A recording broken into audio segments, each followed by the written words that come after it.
Wilayah yang penuh berkah dalam hadis Al-Tabarani, Syam adalah sebagai pusat Darul Islam. Zaid bin Sabit dalam hadis Rasulullah SAW bersabda, "Keberuntungan bagi penduduk Syam." Sahabat bertanya, "Karena apa wahai Rasulullah?" Rasulullah SAW menjawab, "Malaikat membentangkan sayap-sayapnya di atas penduduk Syam." Syam adalah wilayah yang terbentang dari utara Suriah, Yordania, Libanon, dan Palestina. Namun akhir-akhir ini wilayah Syam dilanda berbagai konflik yang berkepanjangan. Suriah salah satunya. Berawal pengaruh Arab Spring di mana anak berumur di bawah 16 tahun menunjukkan ketidaksukaannya terhadap rezim Bashar Assad dengan coret-coretan di dinding. Kejadian yang tak pernah terbayangkan sebelumnya oleh rezim penguasa. Khawatir nasibnya tragis seperti Muammar Gaddafi dan Husni Mubarak, rezim penguasa Suriah menghadapi aksi demonstrasi dengan brutal dan bengis. And then the gunfire rings out. They scramble to safety. And scenes just like this were happening everywhere. Look at that man crawling across the street to safety as sniper fire rains on top of him.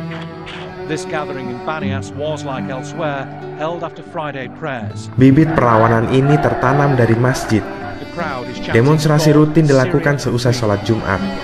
Karena satu-satunya wadah yang berkumpul tak bisa dicegah oleh pemerintah adalah sholat Jumat. Revolusi pun meletus semakin besar.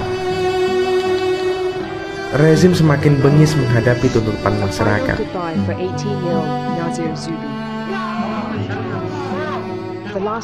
Bashar menggunakan cara-cara busuk untuk melumpuhkan kekuatan demonstran dengan kepunganan pasukan keamanan untuk mengisolasi kota-kota tempat aksi. Pemutusan aliran listrik dan air juga memutuskan jalur transportasi dan jaringan komunikasi. Gejolak revolusi Suriah adalah sebuah perlawanan antara kekuatan Amerika Serikat, Eropa dan sekutunya melawan kekuatan umat.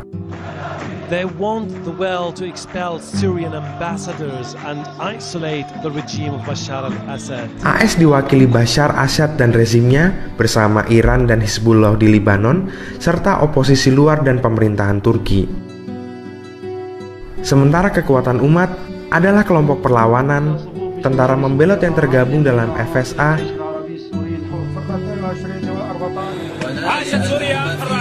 dan umat Islam Sunni di Suriah.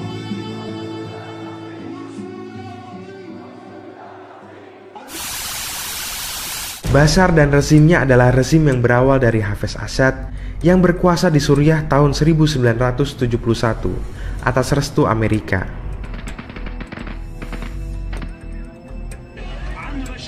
Hafez Assad adalah seorang Alawiyin Nusiriyin, suatu kelompok minoritas di Suriah di tengah mayoritas masyarakat Sunni.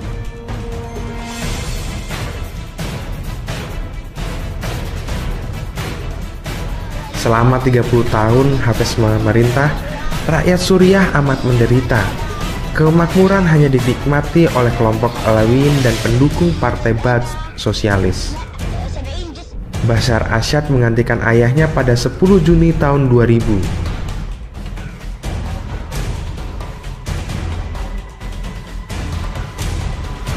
Apel tak jauh jatuh dari pohonnya. Tercatat dalam sejarah, rezim keluarga Assad ini telah melakukan pembantaian di Hama. Tahun 1982, Hafez Assad telah memerintahkan tentara yang dipimpin oleh Rifat Assad, saudara kandung Hafez Assad, untuk membantai penduduk Hama karena menentang kekuasaannya. Sekitar 25.000 jiwa menjadi korban pembantaian ini.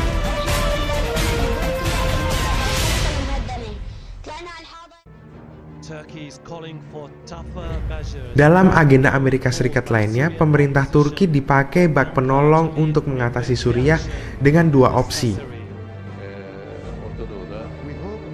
Pertama, dengan membentuk Syrian National Council yang bertujuan untuk membangun demokrasi, multipartai, dan negara sipil. Yang kedua adalah perubahan Suriah model Yaman yang menunjuk wakil presiden Farouk al-Shara sebagai pengganti Bashar Assad.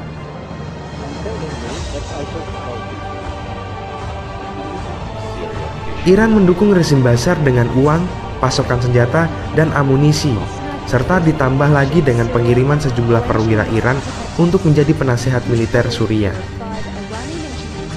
Beberapa sumber dari kalangan militer Suriah yang membelot mengatakan tentara Iran sudah datang sejak awal revolusi dan menempati posisi strategis dalam kemiliteran Suriah. Bantuan keuangan pun diberikan oleh Iran terutama untuk membayar tentara rezim yang berperang. Hizbullah mendukung rezim Bashar dengan mengirim pasukan berperang melawan Muslim Suriah.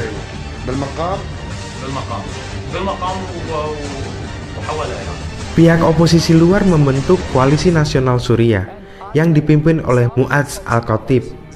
Dewan Kerjasama Teluk mengatakan Koalisi Nasional Suriah adalah wakil Syah negara Suriah. Tujuan Koalisi Nasional Suriah ini adalah membentuk negara sipil demokrasi pasca turunnya Bashar.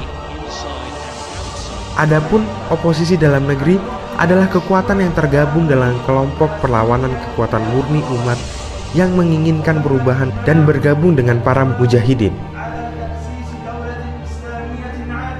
Juga militer yang membelot bergabung dalam FSA, Free Syrian Army, serta dukungan masyarakat Muslim Sunni Suriah.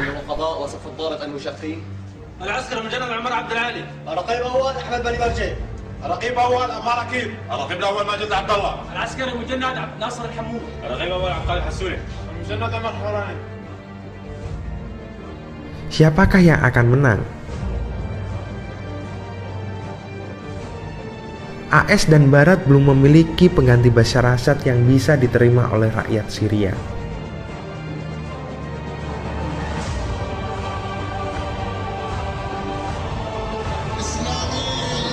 Hambatan terbesar dari langkah intervensi AS adalah menghancurkan pemikiran yang sahih di kalangan rakyat Suriah yang menginginkan perubahan dengan sistem khilafah. Rakyat Syria telah memiliki kesadaran penuh akan konspirasi AS dan sekutunya yang menginginkan aborsi revolusi Suriah. Oleh karena itu, pejuang di Suriah mengatakan, "Cukuplah bagi kami Allah sebagai penolong." Pengabaian dari penguasa negeri-negeri Islam atas pembantaian dilakukan oleh Bashar Assad telah menambah penderitaan umat Islam di Suriah, sekaligus menunjukkan bahwa mereka hanyalah boneka dari kepentingan negara penjajah AS dan sekutunya.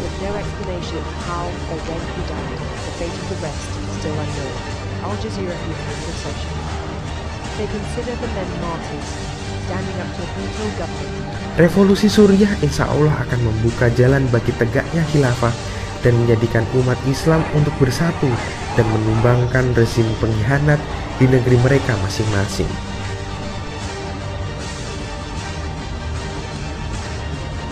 Yeah!